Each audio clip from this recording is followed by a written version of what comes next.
Olá, boa tarde! Sejam bem-vindos à nossa primeira live. Hoje eu tô num lugar diferente, vocês não devem estar reconhecendo, mas é aqui meu consultório.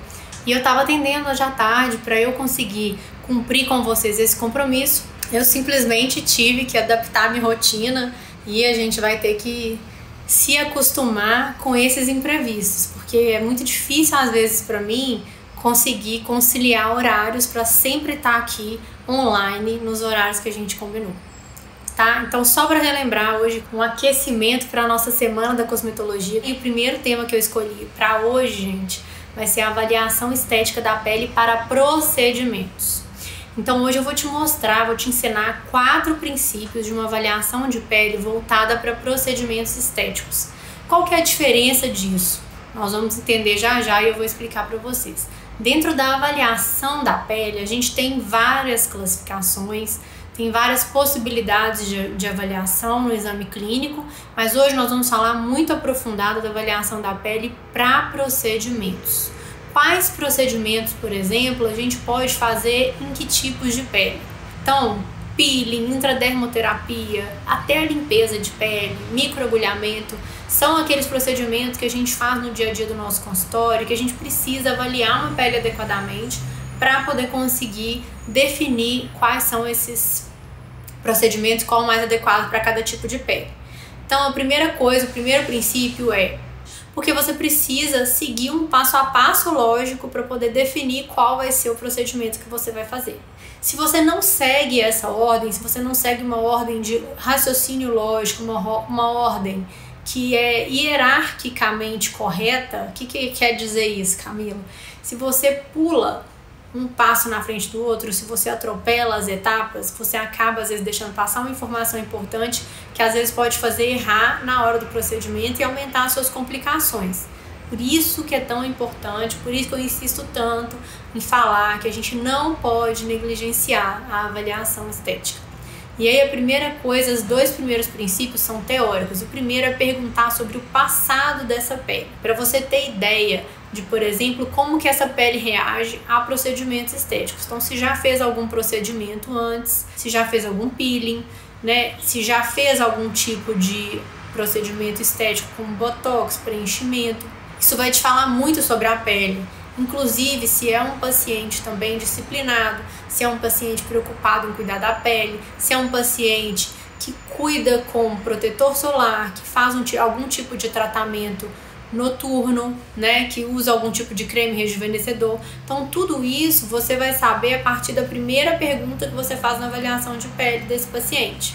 Então, nessa hora, já tem que acender aquela luzinha que vai ficar assim, quase que ligada em stand-by e atenta, porque se é uma pele que já manchou em algum momento da vida, ou por um peeling, ou por uma intradermoterapia, ou por qualquer outro ativo que tenha usado, é uma pele que você já vai com cautela, é uma pele que você não vai usar, por exemplo, um peeling de profundidade média, profundidade avançada. Você vai usar peeling superficial para sentir. Se é um paciente, por exemplo, que faz limpeza de pele, é um paciente que você já sabe que está num nível mais avançado de cuidado também com a me ligou bem na hora, isso sempre acontece, não tem jeito. Essas perguntas, elas parecem muito triviais, parecem bobagem, mas na verdade elas vão orientar o seu raciocínio. O que eu quero aqui é te mostrar como que quando você faz uma avaliação da pele bem feita, isso vai te levar a um raciocínio lógico que tem todo um motivo para ser. A gente não pode negligenciar esse tipo de pergunta. O segundo passo, o segundo princípio é, depois de investigar o passado desses procedimentos, o passado dessa pele, o que já foi feito nesse rosto, principalmente com relação à reação a medicamentos, a gente vai procurar saber agora sobre ativos. Saber se já usou algum medicamento na pele, se já teve alergia tanto a tópicos quanto a medicamentos orais, quais os dermocosméticos que usa, despigmentantes, se usa um produto específico para os olhos, por exemplo, né? E aí nesse passo 2, o que é o meu objetivo, o que eu quero ver nisso? A primeira coisa que eu quero ver é o nível de cuidado que esse paciente tem com a pele. Porque se é um paciente que já tem, por exemplo, uma rotina noturna, é uma paciente que já tem uma evolução aí no cuidado com a pele, você não vai começar do básico com ela. Você Você vai ter certeza do que ela já usa, mas você já vai propor procedimentos mais avançados. É um paciente que te dá abertura para você propor protocolos mais avançados, protocolos que trazem um resultado às vezes mais rápido, um resultado mais duradouro, mas que às vezes exigem uma disciplina que não é todo paciente que vai ter. Então, nessas duas primeiras perguntas, é isso que a gente vai estar sentindo. Qual é a abertura que esse paciente te dá também para você propor um tratamento para ele?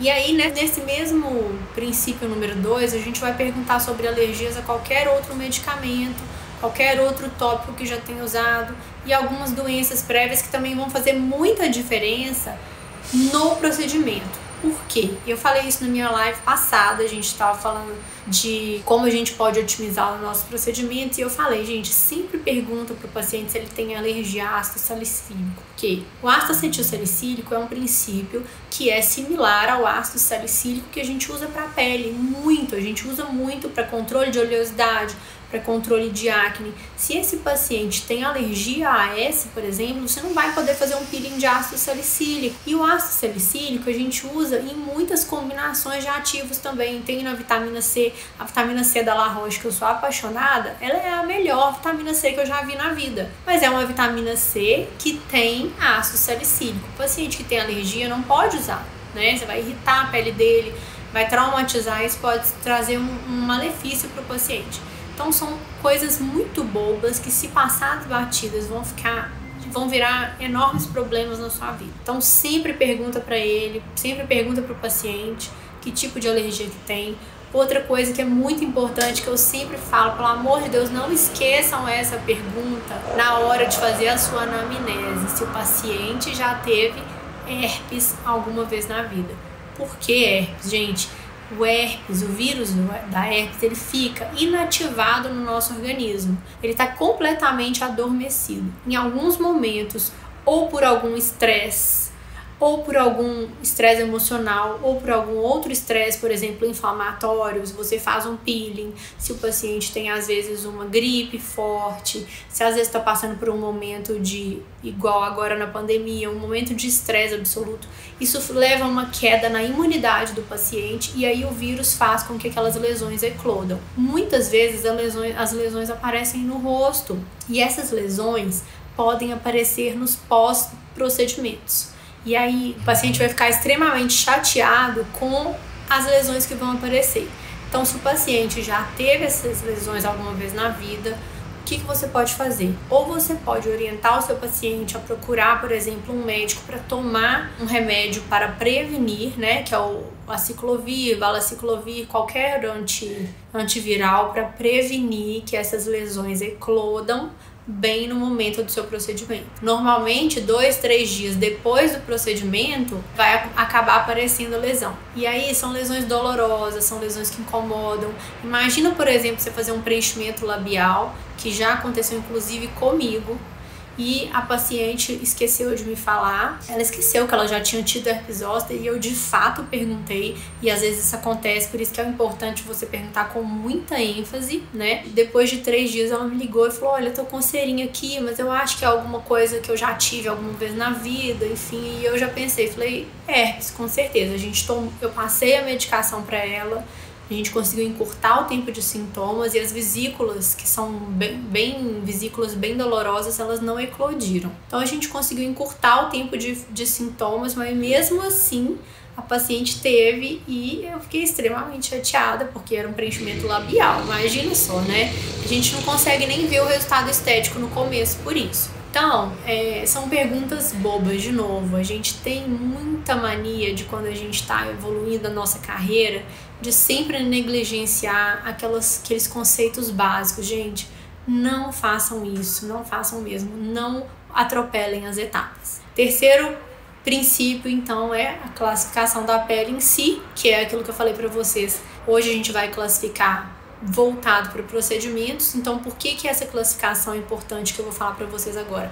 É ela que vai te dar noção da profundidade, da agressividade dos procedimentos que você pode fazer. E aqui a gente está falando de pele. Então, aqui eu estou falando de penetração de peeling, de profundidade do microagulhamento, de ativos que você vai usar na intradermoterapia, da pressão que você vai fazer para fazer o derma roller. Então, é para nos dar um norte essa classificação de pele. Ela vai te dar um norte da tendência que essa pele tem de reagir bem ou mal aos procedimentos que a gente vai fazer, principalmente minimamente invasivos, né? Então, é a classificação do fototipo. Essa classificação do fototipo, muitos profissionais acabam confundindo, achando que a gente faz a classificação simplesmente para saber se a pessoa tem uma pele com tendência a bronzeamento ou uma tendência a ficar com a pele mais sensível, mas não. A classificação do fototipo cutâneo, que é a classificação chamada de Fitzpatrick.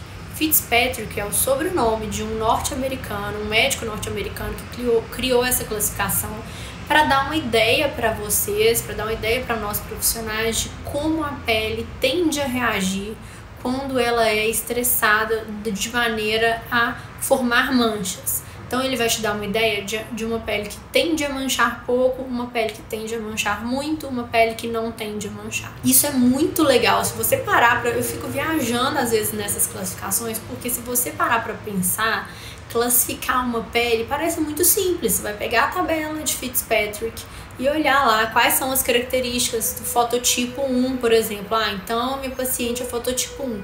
Só, gente, que não é assim. A gente tem duas opções na vida. A gente pode ficar na superficialidade, ficar ali avaliando bem de forma superficial e metódica cada subtipo ali que está descrito na tabela dele. Então você pode aprender a estender isso para o seu raciocínio clínico. E é isso que eu quero te mostrar. Como é uma tabela rica em informações para vocês. O que acontece? Quando você define o fototipo cutâneo, você está definindo ali como aquela pele reage quando ela é estressada, principalmente por radiação, ou quando nós retiramos as camadas de proteção, que é quando a gente faz, por exemplo, peeling. Quando o fototipo vai aumentando, por exemplo, nós temos 6 fototipos. Fototipo 1, fototipo 2, fototipo 3, fototipo 4, fototipo 5 e o fototipo 6. Cada um deles tem uma característica relacionada a como reage para bronzear no sol e como reage para envelhecer. Então, na tendência a formar manchas e na tendência a rugas, por exemplo. Quando a gente está falando de fototipo de Fitzpatrick, a gente está falando mais com relação às manchas, causadas pelo sol.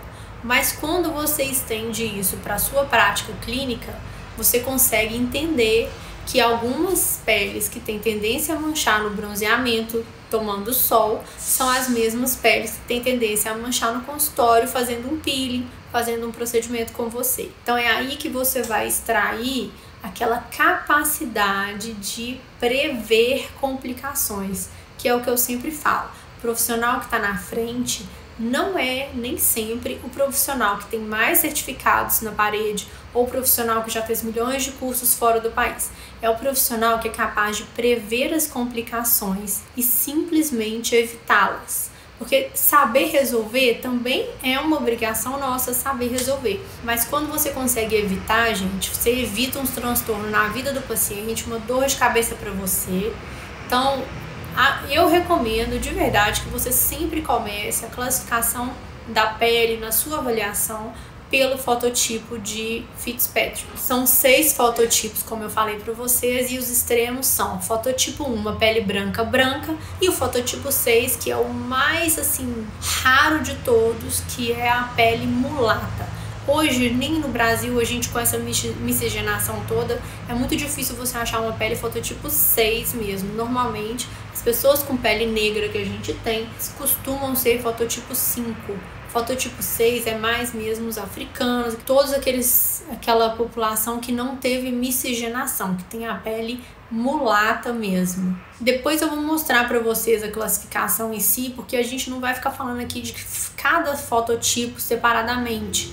Eu queria mostrar para vocês como é importante a classificação de Fitzpatrick para responder várias perguntas. Por exemplo, qual procedimento, qual peeling é o melhor peeling para a pele fototipo 5, fototipo 4, 5, que normalmente é o que a gente vê no dia a dia. Gente, Fototipo 4 e 5 são peles que tendem a bronzear bastante, que tendem a não ficar sensibilizadas, mas são peles que tendem a manchar. Então, a gente nunca vai começar a fazer um peeling, nunca vai começar a fazer um procedimento, mesmo que seja minimamente invasivo, em uma pele que tende a manchar. Então, nós vamos começar com peelings muito superficiais, que é só na camadinha córnea, e peelings superficiais, que a gente às vezes entra um pouquinho ali na camada mais profunda da epiderme, ou até mesmo a gente acaba tirando ali a primeira camadinha da derme. Mas é com muita cautela, porque são peles que tendem a manchar. Então, a primeira lição da nossa classificação de pele é: posso fazer peeling em peles com fototipos mais altos? Claro, deve, mas peelings superficiais. Qualquer pele merece um peeling, qualquer pele merece um tratamento estético direcionado e personalizado. Toda pele merece ser bonita, mas a gente tem que individualizar de acordo com a resposta de cada uma. Então, se é uma pele que tende a manchar, vamos fazer um peeling, mas vamos fazer um peeling mais superficial. Qual peeling eu posso fazer, por exemplo? Por exemplo, um peeling de ácido retinóico a 5%, que é um peeling que a gente considera superficial, né? Um peeling de ácido salicílico, por exemplo, a 10, 20%, que é um peeling muito superficial. Às vezes ele nem descama, para você ter ideia de como ele é superficial. Esses peelings podem ser realizados em fototipos mais altos, claro, desde que não tenha uma outra complicação, né, gente? Então, assim, tudo leva muito ao bom senso os nossos procedimentos, e sempre avaliar muito, assim, o custo-benefício para vocês e para o paciente, tá? Então, a primeira pergunta, para vocês verem como que ajuda, a primeira pergunta a gente respondeu. Qual peeling que a gente pode fazer, então? Tem vários peelings que a gente pode fazer no fototipo mais alto, não é isso? Quais os melhores ativos para a gente fazer em fototipos mais altos? Por exemplo, ácido retinóico com uma concentração mais baixa, por exemplo, o ácido glicólico também numa concentração mais baixa, né? Sempre pensando que a gente pode ter aí uma tendência a manchas futuramente. Uma outra pergunta que me fazem muito: como que a gente age, por exemplo, como que a gente aborda a pele da asiática? Qual é o fototipo cutâneo da pele da asiática? A asiática, ela tem um fototipo cutâneo pré-estabelecido para ela. Então, todos os pacientes que são asiáticos, eles são classificados com o fototipo 4, independente da cor da pele.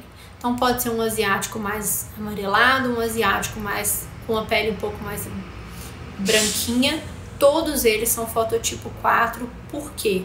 Porque todo o asiático tem uma tendência enorme a manchar a pele. Então, sempre que você for tratar a pele de um asiático, de uma asiática, tomem muito cuidado com os procedimentos, porque eles tendem a fazer muita mancha, a fazer muita hiperpigmentação pós-inflamatória. E isso é uma informação que muitas vezes as pessoas não têm muito claras na cabeça, os profissionais principalmente. Nós vemos às vezes aquelas peles brancas, lindas, maravilhosas das coreanas, mas é importante sempre lembrar que são fototipo 4. E justamente por isso que as coreanas são tão focadas e tão preocupadas, gente, em cuidar da pele, em não tomar sol, por isso que elas passam tanto protetor solar, porque elas sabem da limitação que a pele delas tem com relação à formação de manchas. Melasma também é uma tendência muito grande nesse fototipo das coreanas. Então, sempre tomar muito cuidado, muita atenção na hora de escolher.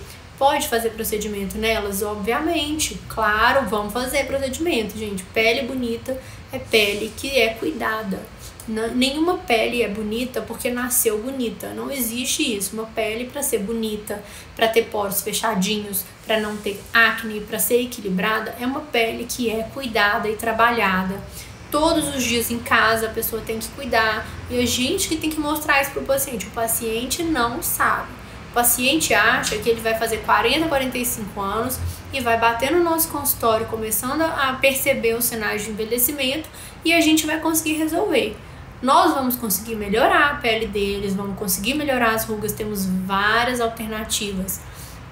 Mas o melhor, pensa que mundo ideal maravilhoso, é meu sonho de consumo, conseguir fazer as pacientes de 20, 25 anos começarem a vir ao consultório desde antes, desde novas, para ficarem mais bonitas, para ficarem mais bem cuidadas e envelhecerem bem, fazerem o caminho contrário e não o caminho que hoje é pregado, que a gente vai ficar tratando ruga.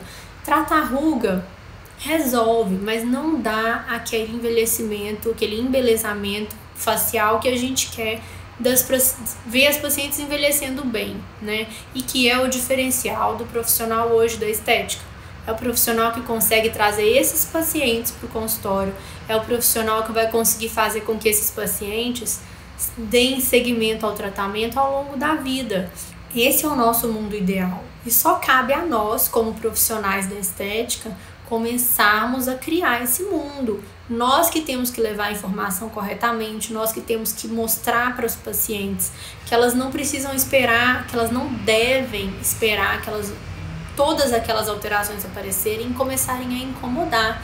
A maioria das mulheres com 40 anos começa a perceber todas as alterações, mas aí fica sofrendo aí, reclamando por uns 5 anos, 6 anos ainda, e depois que vem pra gente, quando a pele já tá marcada, a derme já tá quebrada, com sulcos profundos, as manchas já estão implantadas na pele, aquelas melanoses solares, e aí a gente precisa fazer várias sessões de peeling, várias sessões de intradermoterapia.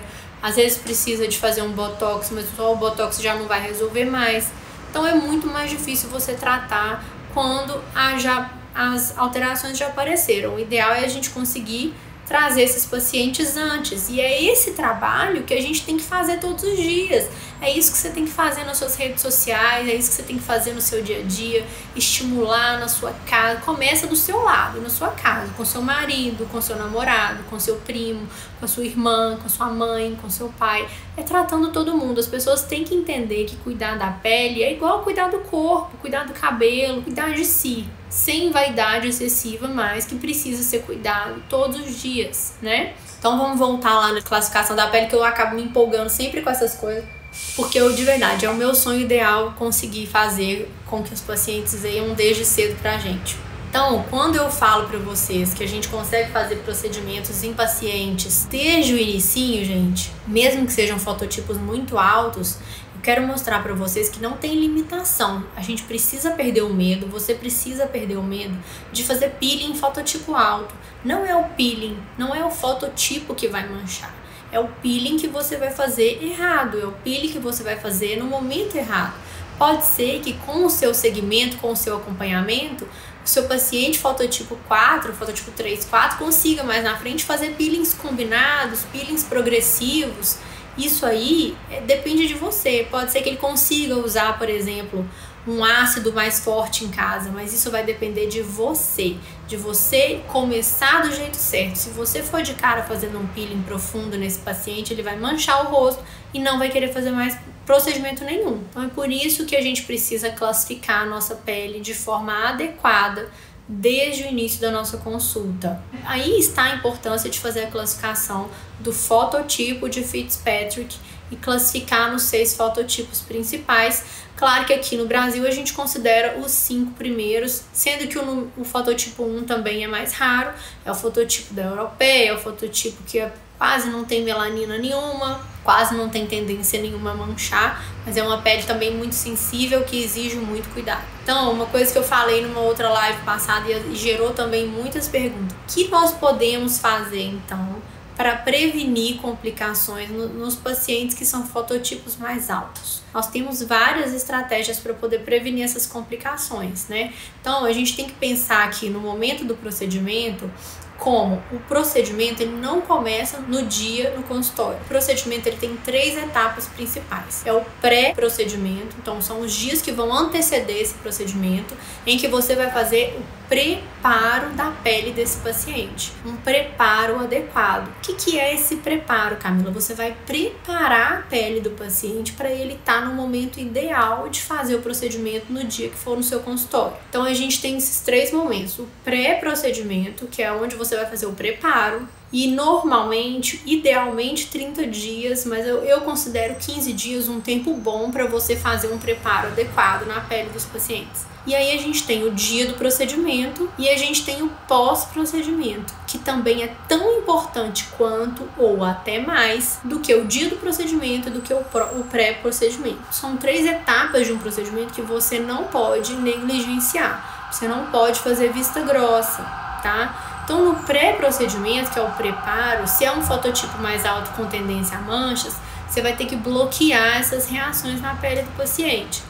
Então, a primeira coisa é o cuidado primário, que é orientar a fotoproteção. Isso aí vocês já estão carecas de saber, mas é muito importante orientar a fotoproteção adequada, né? Ensinar como ele precisa proteger a pele, verificar se aquele protetor solar que ele usa é um protetor que é adequado para fazer aquele tipo de procedimento. E aí você vai perceber durante a entrevista quais são os outros cosméticos que ele usa. O paciente tem que sair no dia da primeira consulta com um preparo na receita para ele. O preparo vai ser um protetor, né? Normalmente protetor tópico. Se é um paciente que tem mais tendência à mancha, eu gosto de passar um reforço via oral com antioxidantes, porque a luz do telefone, a luz do computador, ela mancha muito o rosto. Então eu geralmente passo antioxidante via oral também, para poder já bloquear todos esses agressores 15 dias antes do dia do procedimento, independente do procedimento que esse paciente vai fazer, tá? Isso faz parte de um protocolo de preparo para qualquer procedimento. Fotoproteção tópica e oral, se possível. Um antioxidante para dar ali um reforço nessa fotoproteção, né? Pode ser um antioxidante tópico e um antioxidante oral também. A gente pode fazer uma formulação, que é o que eu gosto de trabalhar muito, formulações personalizadas para cada tipo de paciente, para cada idade, para cada momento daquela pele. Então você já prescreveu e já indicou para o seu paciente o primeiro momento do preparo dele. O segundo momento vai ser um ácido para ir afinando a camada córnea. A camada córnea é essa camada superficial que a gente tem, que é de células mortas, totalmente mortas, que tiram o viço da nossa pele. Essa camada você já pode começar a descamar antes do dia do procedimento, independente do procedimento. Eu vou fazer um botox, não importa. Eu passo sempre um preparo, porque o preparo é o que vai deixar a pele mais bonita para receber qualquer procedimento que você vai fazer. Então, para você tirar a camada córnea da pele desse paciente, não é mágica, gente. Não vai sair de uma vez, e não queira atropelar os bois com a carroça, passando algum ácido muito forte. O ideal aqui é que ele não descame nada, porque se ele descamar no preparo, qualquer procedimento que você for fazer vai ser influenciado. Então não é para descamar a pele, é simplesmente para a gente conseguir afinar a camada córnea da pele e já começar a perceber como essa pele vai reagir. Vocês estão percebendo como que é importante esse preparo? Esses 15 dias antes do procedimento é o momento de você observar como a pele desse paciente está reagindo. Se é uma pele que vai ter, por exemplo, uma dermatite porque você passou um ácido para ele, a pele ficou muito vermelha, ficou irritada, descamou demais, você não vai fazer um peeling muito agressivo nesse paciente, já vai percebendo aí. Então assim, qual ativo que você vai usar no preparo? Geralmente eu não uso o mesmo ativo se eu for fazer peeling, então eu prefiro usar um ativo complementar. Então se eu vou fazer um peeling de ácido retinóico, eu prefiro usar, se não tiver nenhum problema, um ácido glicólico para o preparo.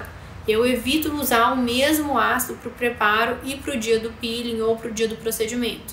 Combinado? E aí, 3 a 5 dias antes de fazer o procedimento, eu suspendo esse ácido.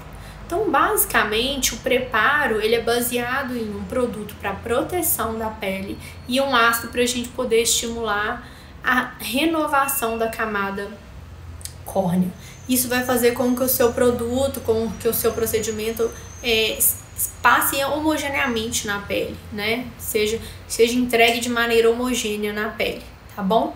Então isso tudo começou lá em cima quando a gente fez a classificação da pele do fototipo cutâneo. Não esqueçam, pra gente sempre fazer um gancho com o tema da nossa live de hoje. O fototipo que conseguiu te dizer qual é o ácido que você vai usar no preparo, qual é o procedimento que você vai fazer, e aí se você vai precisar, por exemplo, usar algum produto despigmentante.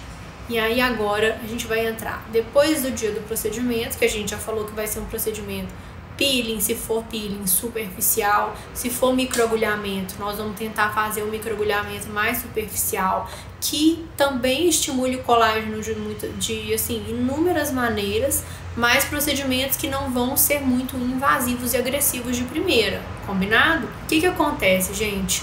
A diferença entre uma pele que mancha para uma pele que não tem tanta tendência a manchar, que são os fototipos menores, é que quando você faz procedimentos em peles que mancham, você vai fazer procedimentos superficiais e aí você vai conseguir regular a potência do seu resultado com o número de sessões. Eu recomendo que você, tendo um paciente com uma pele de 3, fototipo 3, 4 e 5, que você seja mais mão leve no procedimento e aumente o número de sessões. Então, normalmente um peeling que você gastaria 3 sessões para poder deixar a pele melhor, você vai gastar 5 nesse paciente, não tem problema, você vai explicar isso para ele, né? Isso vai demonstrar autoridade, isso vai demonstrar conhecimento da cosmetologia, da cosmiatria.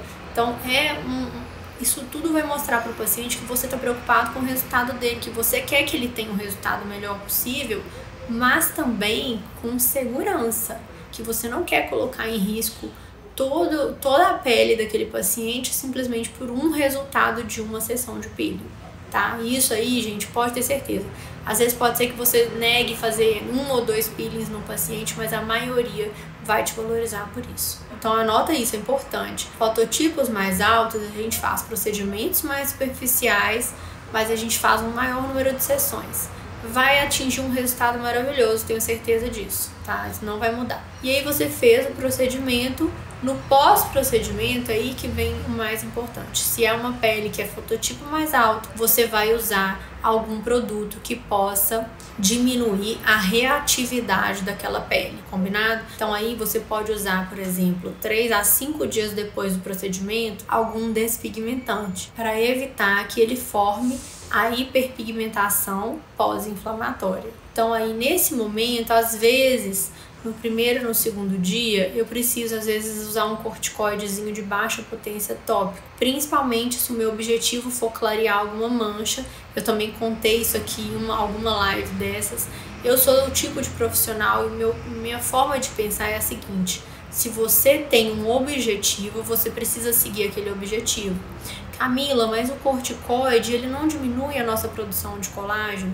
Não. Em 1 ou 2 dias que você usar um corticoide de baixa potência para prevenir a hiperpigmentação pós-inflamatória num paciente que tende a manchar, não vai diminuir a produção endógena de colágeno dele, tá? Isso aí é com certeza. Então, o que eu queria deixar aqui para vocês, mostrar, é como é importante a avaliação de Fitzpatrick. É uma avaliação simples e pode ser uma avaliação para profissionais que não aprofundam no conhecimento dela. Vai ser uma avaliação limitada, uma avaliação que você vai fazer um checklist, vai preencher, ele é fototipo 1, fototipo 2, fototipo 3, pronto. Agora o profissional, gente, que olha com os olhos da paixão pela pele, da paixão pela beleza do rosto, vai entender o quanto é importante, profundo e assim fundamental você fazer a definição do fototipo cutâneo de maneira eficaz, de maneira correta, para te direcionar para a conduta e com a escolha do tratamento que você vai fazer, tá? Nós estamos chegando ao finalzinho da nossa live, tá bom? Se você ainda não estiver no meu grupo de Telegram, depois se inscreve lá, o link tá na minha bio. É um grupo só fechado e só vai ter acesso à gravação dessas lives quem tiver no grupo, tá, gente? Essas lives não vão ficar disponíveis lá no meu Instagram. Só vai ter acesso a essas gravações quem tiver no meu grupo de Telegram da Semana da Cosmetologia Avançada, tá? Um beijo pra vocês, até amanhã!